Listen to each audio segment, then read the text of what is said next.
Welcome to the Here and Now Show. I am. Oh my gosh, sorry about that. Welcome to the Here and Now Show. I am your host, Wanda.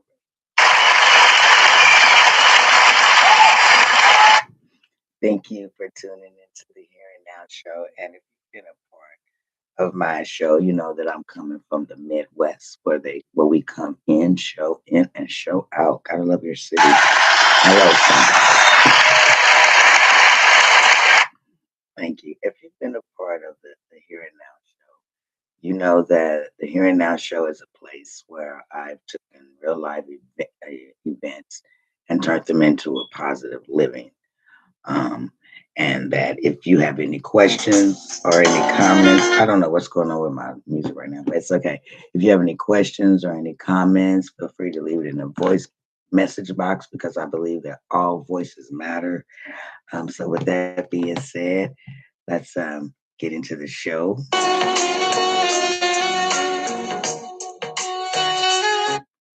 I'm sorry. And if you guys know me from majority of my show, that right there is kind of played off. I don't know why I just started playing that. Hello, we're not perfect. But if you've been a part of my show, you know that I love jazz music. I love the sound of it. I feel like that it sets the stage for peaceful environment because I love peaceful settings. And something about the sound of jazz does that for me. So if you don't mind, we're gonna play a little bit of jazz for a few moments before I dive into today's conversation.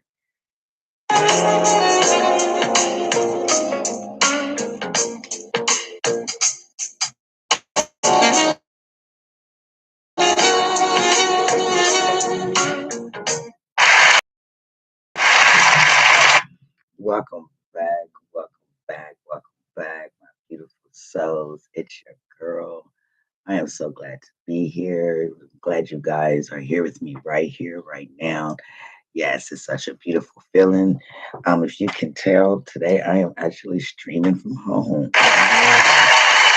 Hello, somebody. I just decided, I want to be at home today and stream a little live. And so instead of me being at the live, I'm at home and you guys are in the home with me. So welcome back. Today's show um, that we're talking about, I am talking about relationship truths and nobody wants to admit to. Now, I'm not a love coach. I'm not a doctor. I'm not a psychiatrist of any kind. I'm just a woman that's been through some ups and downs in relationships. So I want to talk about that. So, yes, we're talking about relationships. Now, before I get into this message, I want to take a recap and take a moment of the things that I've been talking about in my last prior shows. If this is your first time tuning in, then you kind of can go back and be like, okay, I know what she's talking about. But in the last, few weeks, I've been talking about, taking that leap and how scary taking that leap can be. I've also talked about, the mistakes that we make and how the very same mistakes that people judge you are off of could actually be the very same mistakes that made you stronger. Those things that people say, those things that they judge you from, all those judgments made you stronger. And then, I also talked about healing because, listen, you can't heal if you're hiding something, so you gotta stop hiding and start healing because you can't hide if you're healing. And then now today, I'm getting into relationships, the real version, this is my thoughts, and if you have anything to say with those thoughts, hey, feel free to tell me, hey, I think this way. And I don't think that makes sense, or I think that makes great sense. And I agree with you. Either or we could just be friends alike at this moment. But yes, this relationship to me is the real version. I'm not talking about that Instagram love. I'm not talking about that. I'm not talking about the cute love on Facebook or, couple goals. Meanwhile, you guys still sleep in separate beds. But online, you guys are saying these are couple goals. But anyway, it's not my business. But I'm talking about love versus attachment. I'm talking about those dating apps and why they have people acting so weird. I'm talking about that single talking stage and how exhausting that can be. It's so exhausting to me. And I'm also going to speak on jealousy and when jealousy has gone too far and the green flag that nobody talks about. And of course, the red flags that we ignored because somebody was handsome or beautiful. So now let me say this. Some of y'all are not in love. You know what I mean? You're just emotionally attached to the potential you know, let that sink in for a minute. And yes, I'm going to be strong today. So let me say that again. Some of us are not actually in love. You're just attracted to the potential. So yes, I'm going strong today, baby. I'm doing the best that I can. This conversation is for both men and for women because everybody out here, we're just trying to figure it out. So, dating used to be so simple. Like when I was a young girl, I'm not that old, so don't get that. Oh my God. When I was a younger girl, we're not going to talk about my age because my age is beautiful and it's golden. But when I was a younger girl, going through what I was going through as a younger girl, it just seemed like, dating was easy. We would write it on paper, like, do you like me? Yes or no, check the box, because we didn't have cell phones, we had house phones, we didn't have all the technology that they have now, which is just let you know that time changes everything. And so, it was pretty simple. And now it's like, you get a text and they're like, good morning, beautiful. But this person doesn't text the same text message to 14 other people. Yeah. So that's always just funny. Dating is so different now. So grab your water and go grab a wine or go grab that snack you want or that situation stretch ball you have. You grab that because we're about to take time for a moment to talk about relationship. So if you give me a little moment, I'll give you guys a moment to go grab that snack, get those little snacks out the way, and then we'll come back, play a little jazz for you guys, and then we shall return and get into the topic. Okay, ladies. So, tomorrow morning, and I've always liked the jazz music. I'm sorry, again, I've always loved the jazz music. So I want you guys to take a little break with me for a few seconds to enjoy the jazz, set the stage so we can get started.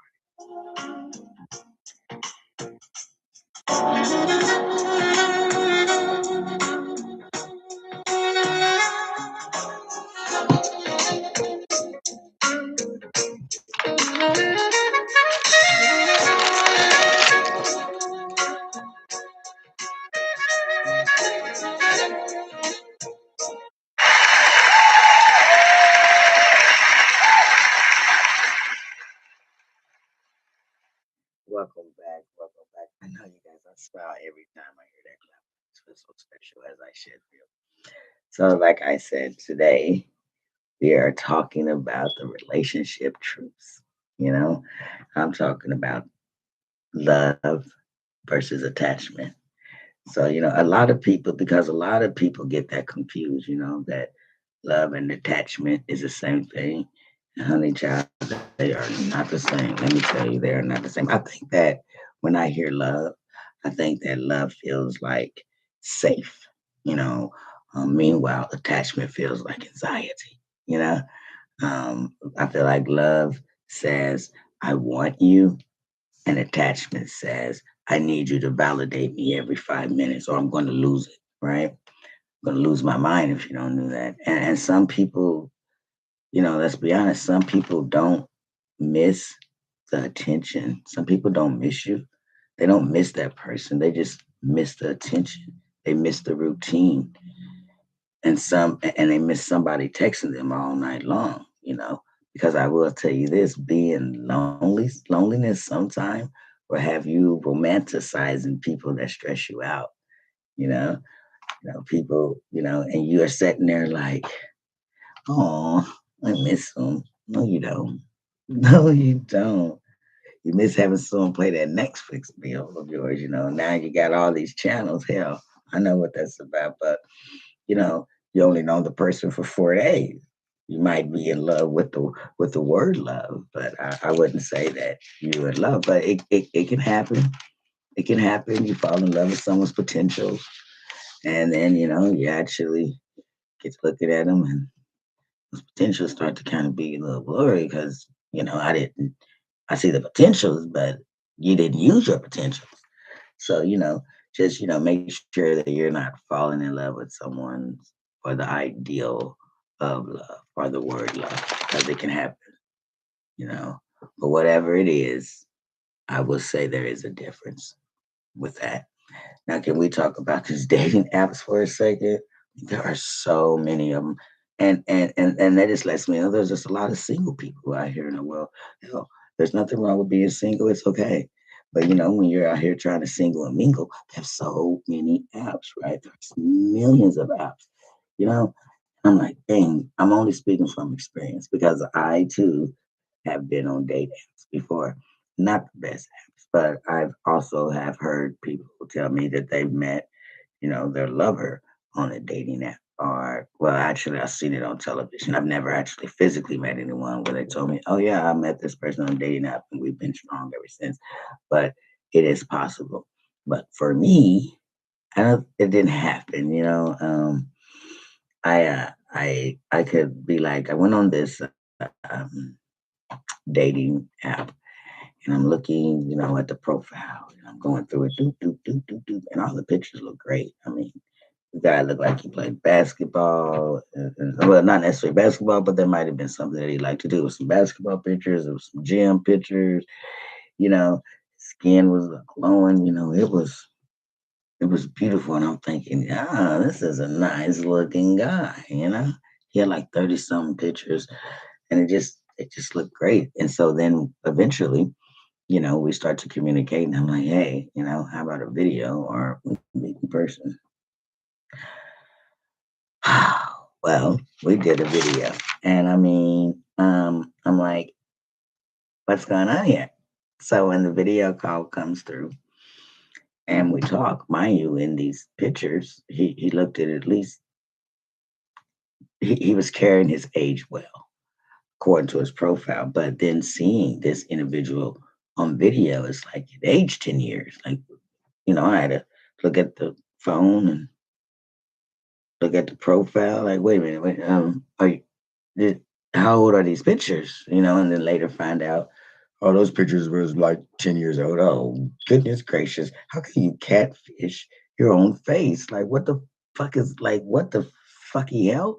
Like, I wasn't rude, but needless to say, that date did not go so well. Not because well, yeah, it did have something to do with the looks, but it was also because you catfish your own face, and you could have just been honest and said, hey, I took these pictures when I was in my 30s.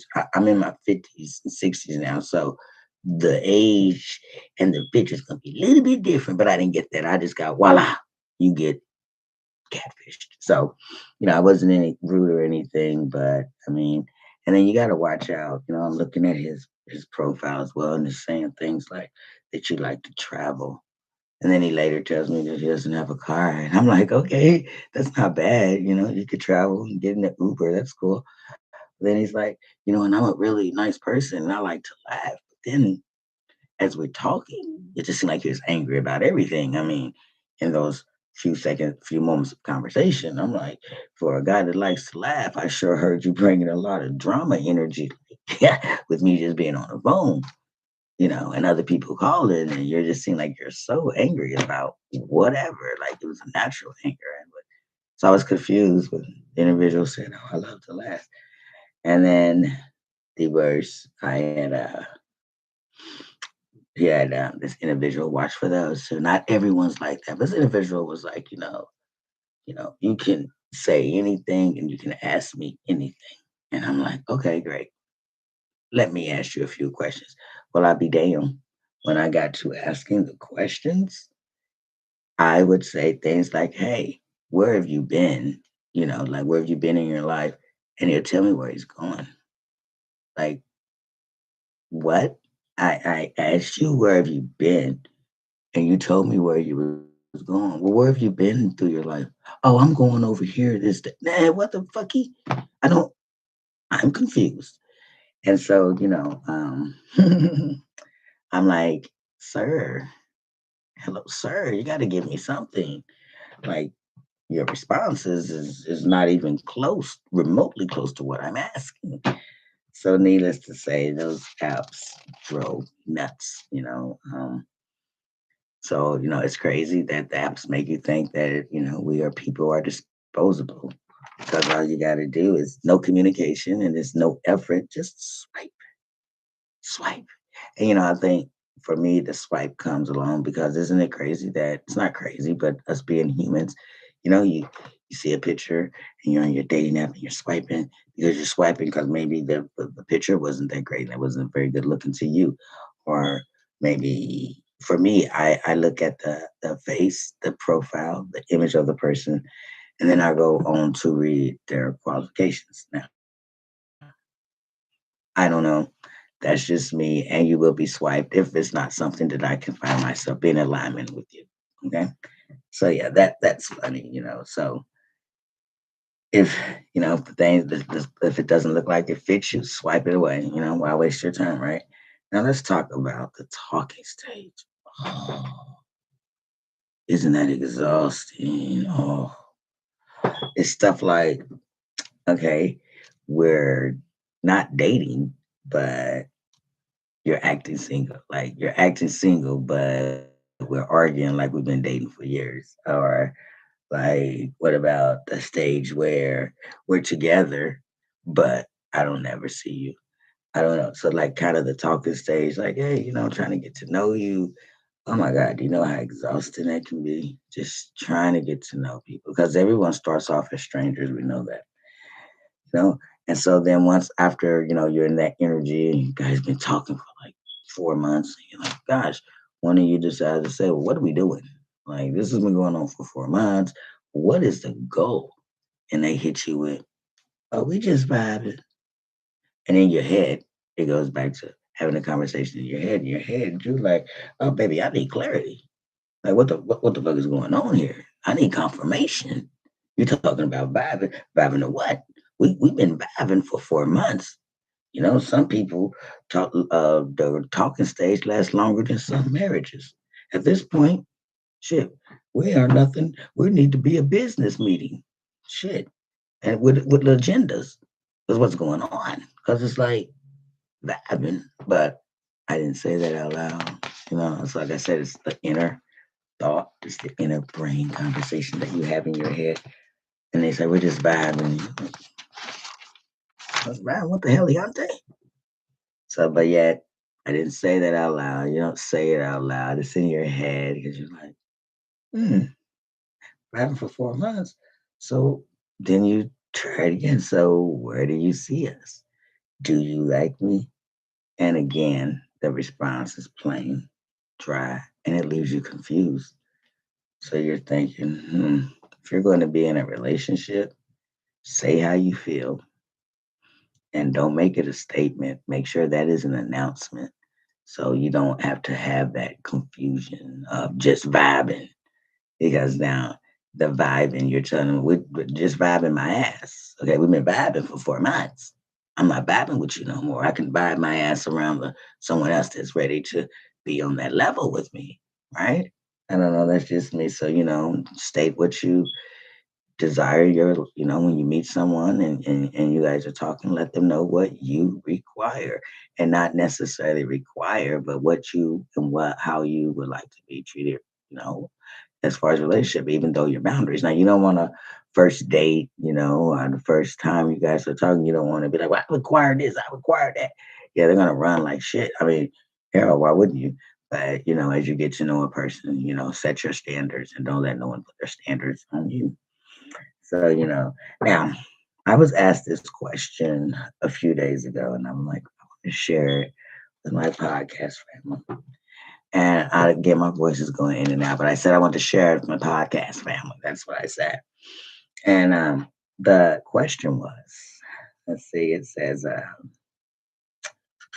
would you rather know everything about your partner or never see their phone again? Would you rather know everything about your partner? Oh no, I'm sorry. Would you like to know everything about what your partner thinks or never see your phone again?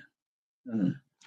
Well, I don't I don't think I want to know everything my partner thinks. I mean, I think that my partner should have their own damn mind. So I think it would be kind of scary to want to know everything they think. 'Cause there got to be some surprises, right? But and also, I don't know. I think it would be much better that if I just not uh, do unless the only way I would feel like I have to go through a phone unless I'm feeling like they're on some bullshit. And then by that time, there's we're crossing other problems now. So, sir, because some of us be seeing the phone and we go through that phone and then we don't open that phone and it damages us mentally and emotionally. Now we're damaged because we don't went through this phone. Now I am no good on that. I am crying, right? And I say this because I've done that. I've went through a mate's phone and I was damaged for a few weeks. Like, what the fucky? I seen a lot of things that I did not like seeing, and of course, that relationship crashed and burned up. Sometimes, we say things like, "Something told me to get up and look in the phone." And nothing tell you told yourself, because sometimes the signs are clear, but we play it off, because they were probably good looking or they was fine. Now, I'm not saying, if they tell you, someone tells you, hey, I like you, but I'm not good in communication, believe them. If they're not good at communication, believe that. That means you're not going to get nothing out of them. And you might want to reevaluate that. I think that believe them.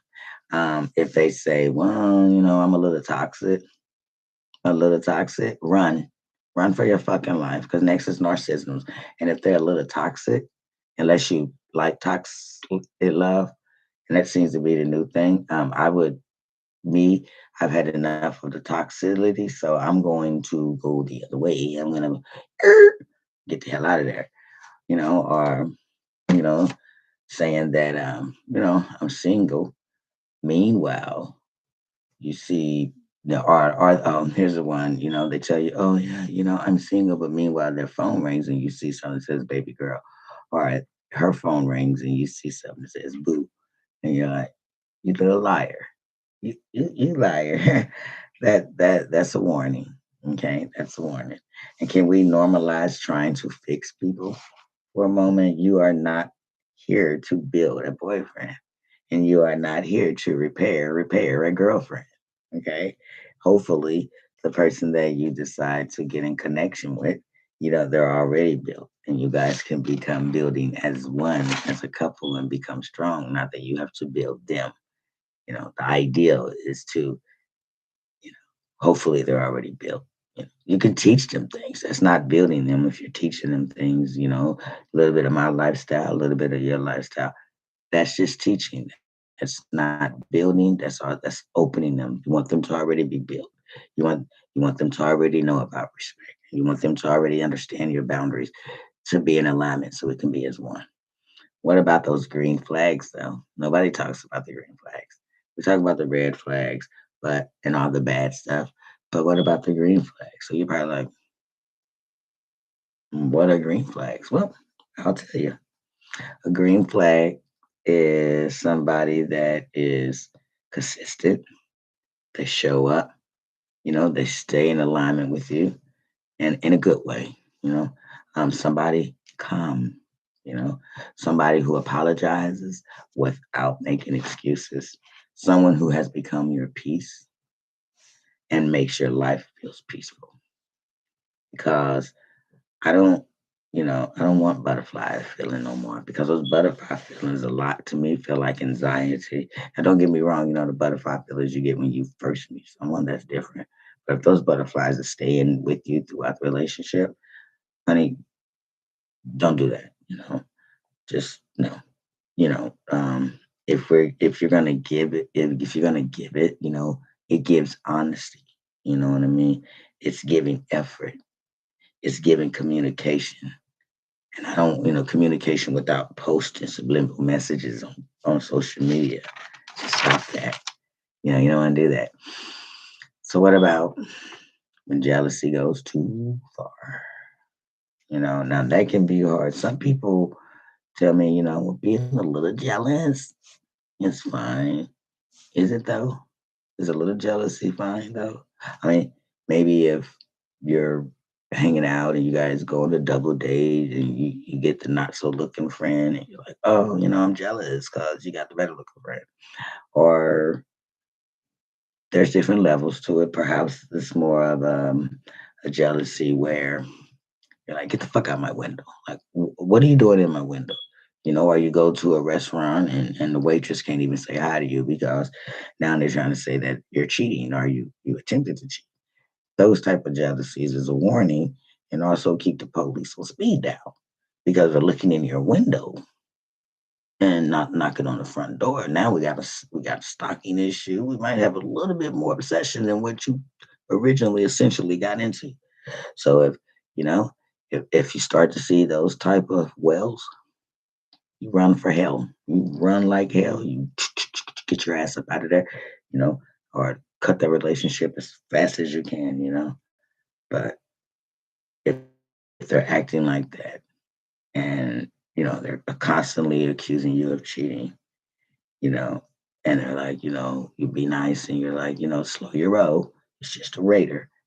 And if they continue, you know, to act like that, shit, and roll my ass up out of there and roll away real quick so I can start healing away from something that could potentially ruin my future.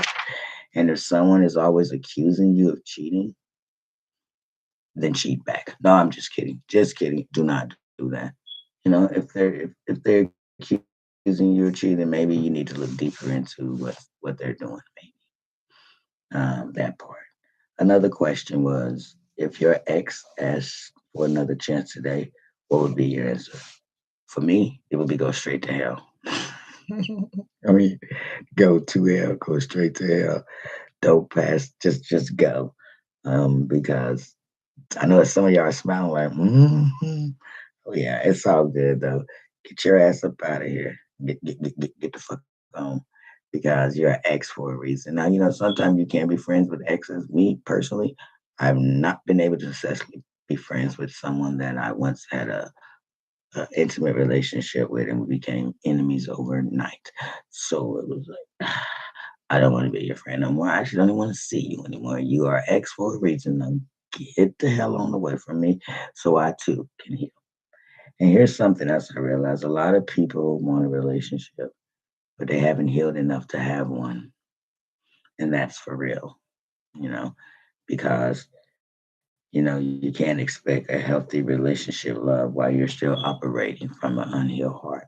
So you can't expect to meet the best person of your life, but yet you're still dealing with your ex, and you know, you can't do it because somebody's gonna lose out and somebody's gonna get hurt, you know, and that's why communication matters. That's why healing and accountable matters. All of that matters. I remember I was taking this individual. Um, I was talking to him and I remember this individual told me, I just want peace. And I'm like, yes, man, me too. I want the peace. I enjoy peace. We can piece ourselves together and watch movies. But then shortly after that, I started seeing that this guy was bringing more drama than the stories on the television. I'm like, excuse me, sir, but you are the disturber.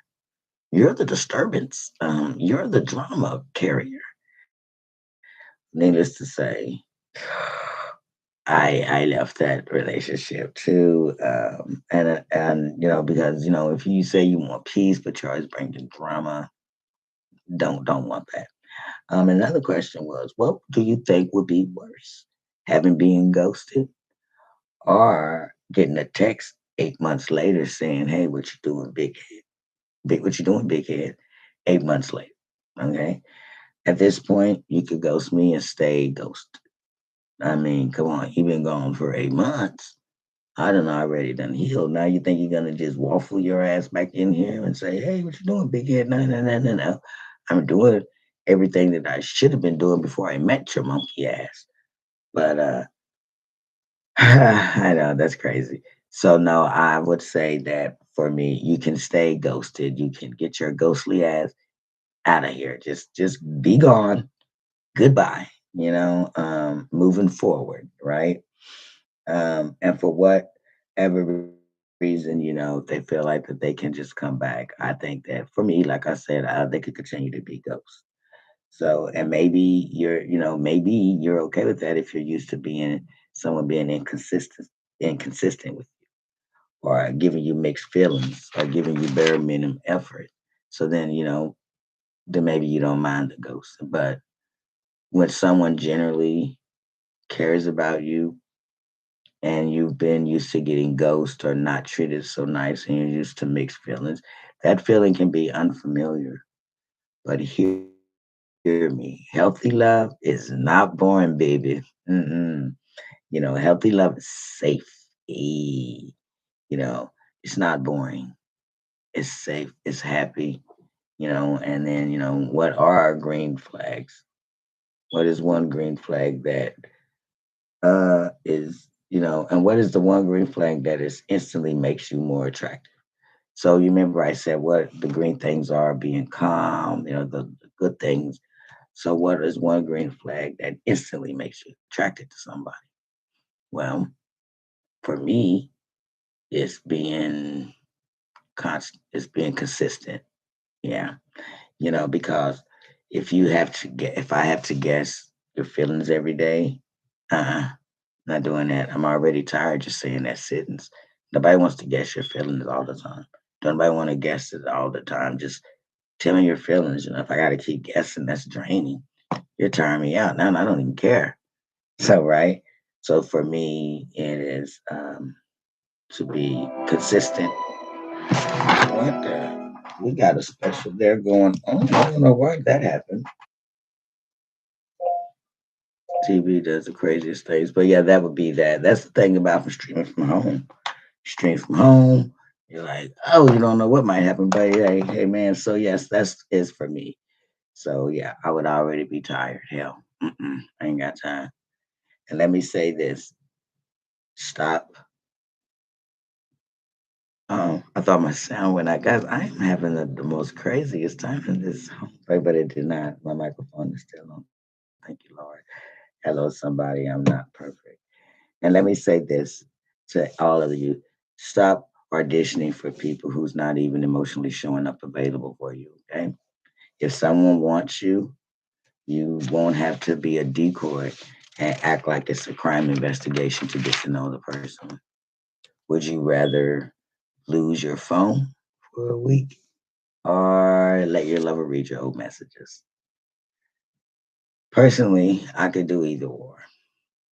If you want to read my old messages and bring up old shit, that might, essentially humble the relationship or crumble the relationship because of past messages. Um, or would I be without a phone for a week? I could be without my phone for a week, but then what am I doing that for? So if I had to choose, um, I would say a week.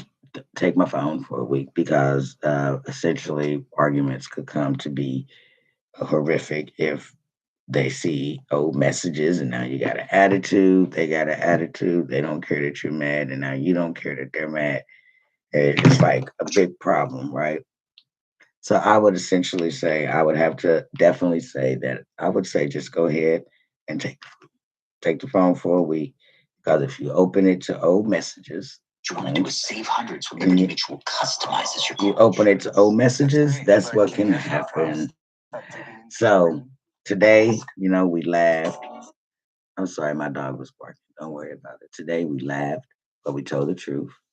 Relationships can be complicated because, well, we as people is complicated. But remember, love should not make you feel confused constantly. You should not feel confused. Attachment is not the same as connection, and peace matters more than performance, right? It does. It really does. And, I thank you guys for being so patient with me. My dog, she always tends to bark, but it's okay. But before I leave this evening, before I get out the air, I want you to stop ignoring red flags because someone's cute or attractive. Stop settling for inconsistencies. Stop normalizing or stop romancing or trying to make a romantic relationship when there's struggles in that relationship. And most of all, stop thinking you have to beg for basic affection. Right? You don't need to beg for the basic affection. Affection. Sorry, my voice went out. But you have the right that you have the right relationship won't make you question your worth. When you're in a good relationship, the right one, you will not question your worth, and to everybody or anybody who's out there, you're exhausted from dating and trying to meet people, it's okay. Take a break if you need one, baby, take a break. But seriously, protect your peace, know your worth, heal before you bleed on other people who didn't cut you. And so I thank you guys for tuning in with me. I know I had a lot of, little mistakes here and there, but I'm not perfect, but I am here and I feel great and I feel blessed. And I want you guys to feel blessed. You have a special relationship, hold on to it, keep your boundaries, and everything will be fine. Thank you for tuning into the Here and Now show. Remember, if you would like to stay connected, check me out on Marshall's Books and More with one L, Marshall's Books and More, one L. Check out my webpage. Also, I will keep you guys updated on my upcoming book event, Missing My Daughter Ava Book 3. It's going to be really exciting. And let's see, is there anything? Oh, yes. And if you don't want to look at my podcast or hear it while you're driving, and you necessarily don't have to see my face. You can find me also on Spotify and Amazon Music, Heart Radio, and there are other promising apps. So, with that being said, have a blessed afternoon. It is about lunchtime. I'm going to eat. You're worthy. You're worth it. Thank you for tuning into the Here and Now show.